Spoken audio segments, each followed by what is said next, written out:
So what we try to do on this channel is give you helpful information to grow your career, help better your position in the marketplace, and build you as a business.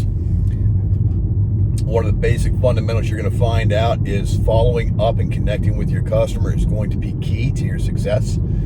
So I recommend having some sort of a process as your days start out in the morning, time management, if you will, and have that program written down until you have it flawlessly scheduled into your mind as far as your daily activities.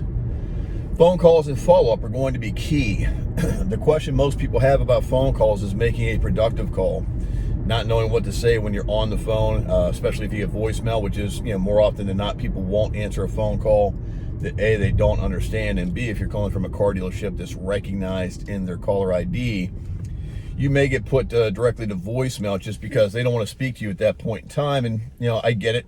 People don't want to be bothered. They might be at work doing what they do during the course of their day and would get back to you at their opportunity as far as having some free time. So how to make a productive phone call, how to leave a good message to get back to somebody is key, because you want them to call back and respond to you. So having worthwhile information to leave is a very good thing to have, kind of like premeditated.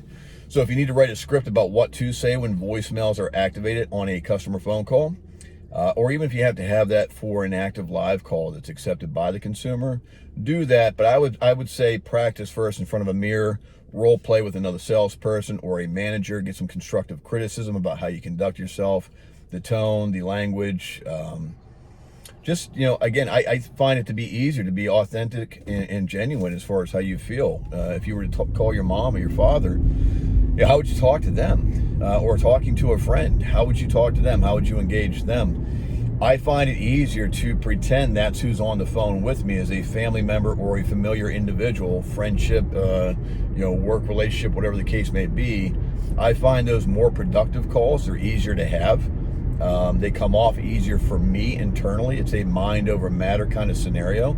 If you overthink this process, your calls are going to be pretty flawed. Again, that's fine. Get through the process at least and learn from your mistakes. But here's some simple, easy ways to do phone calls, in my opinion. Again, 31 years of experience. This works for me. I call customers every day.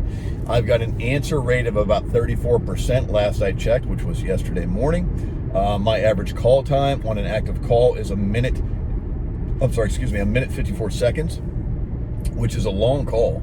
If you timed yourself having a conversation for almost 2 full minutes, there's a lot of content in that conversation. So some of my conversations might have been 20 seconds, others might have been 3 and 4 minutes, but the average call time was 1 minute 54 seconds on a 34% answer ratio. Why is that important to hear and understand that? They don't know I'm calling. When I say I'm calling, me, a manager of a store, somebody of an authority figure who can give them answers maybe to questions about pricing or getting approved or interest rates, something they can have a very good formal, informative discussion with. They don't know who's on the phone, so they answer. When I hear people saying, yeah, I've been calling, I can't get anyone on the phone, that can't be true if I'm just calling them and getting 34% to answer. That's over 1/3, barely, but over 1/3 of the people I dial answer the phone, and that's all day long from about 10 o'clock a.m. through 7, 8 o'clock at night. So if that's my success ratio, what can yours be? You actually have to just do the work. You can't be afraid of getting somebody on the phone. The purpose of making a phone call is getting them to answer. Once they answer, if they don't know who you are and they've never met you face to face, meaning they haven't come into the dealership and you guys haven't discussed anything about product and so on, well, what's the big deal? They're not going to know you in a grocery store. They would never spot you in a restaurant. They don't know who you are by face. So at the end of the day, them not seeing you and you making mistakes on the phone, that's okay. You're going to learn from those experiences. If they do engage and you have a conversation that's fruitful, that's another positive. People don't want to be on the phone with somebody who's not actually making sense or having something topical about why you're calling. I mean, if they're in the market for a car, well, then they want to talk about something about a car. They don't want to talk about how the day is, nice weather outside, or being asked about their day. You guys aren't friends. You're not family. All right, that's the only time I would sit there and suggest that pretending for them being familiar faces or friends or family members. Take yourself out of the equation in that moment, and the context of your conversation needs to be about why they inquired about a vehicle, or when they visited the showroom, you couldn't close your deal.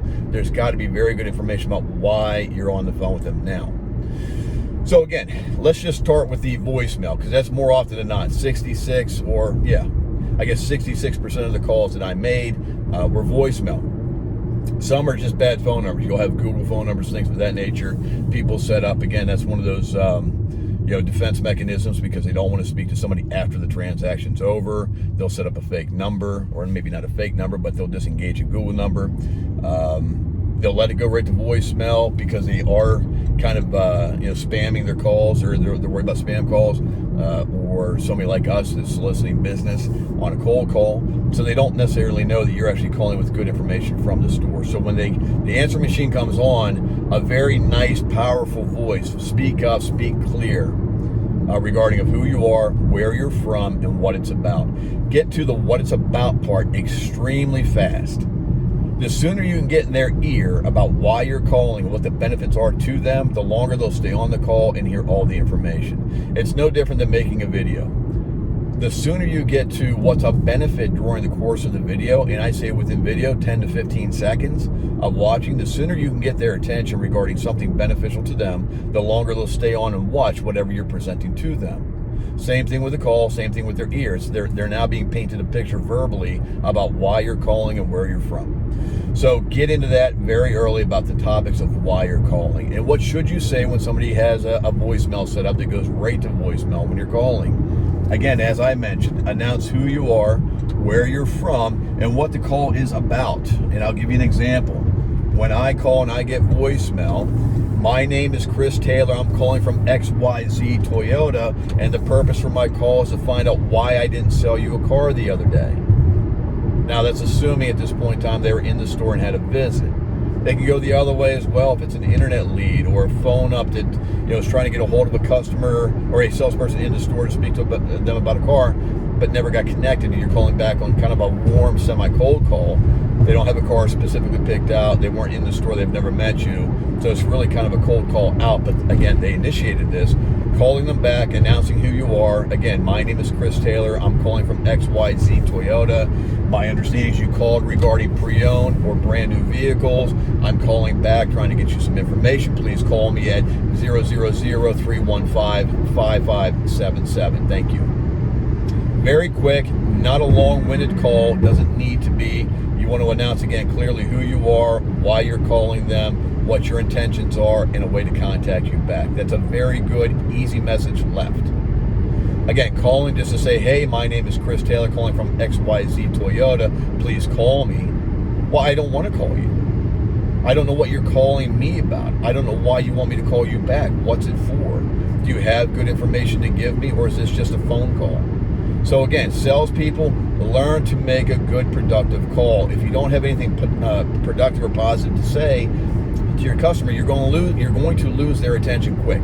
You will certainly lose the respect because you're taking their time. If they've answered a call and having nothing beneficial for them, you're going to lose the respect of why you called them. You're not prepared for your call. Okay, so let's just say now the customer actually answered the phone call. My name is Chris Taylor. I'm calling from XYZ Toyota. Thanks for taking the time out and grabbing my call. The reason I'm calling is I saw you were at the store the other day and did not buy a car, and I would like to know why and what I can do to help you today. I don't know if that's been 3 or 4 or 5 seconds that I just went through. I announced who I was, where I'm from, and the reason for my call. You're either going to engage with me, tell me it's not enough time to talk right now, call me back later, which might be a blow-off. Or, again, you may engage and tell me all the reasons why you didn't buy. It could be not making a decision yet. Maybe you didn't get enough information at your last visit to the store. Whatever the case may be, I'm going to find out information. As I mentioned before in the beginning of this video, this does not mean they understand who's calling. They engaged because they saw a benefit. They saw the store name on their caller ID and wanted to talk to somebody. They didn't recognize who it was and aren't afraid of answering their phone call, so they answered the phone call. Regardless, they didn't know I was a manager with authority. They stayed on with me because of content and context of what I was talking about. So these are just helpful hints.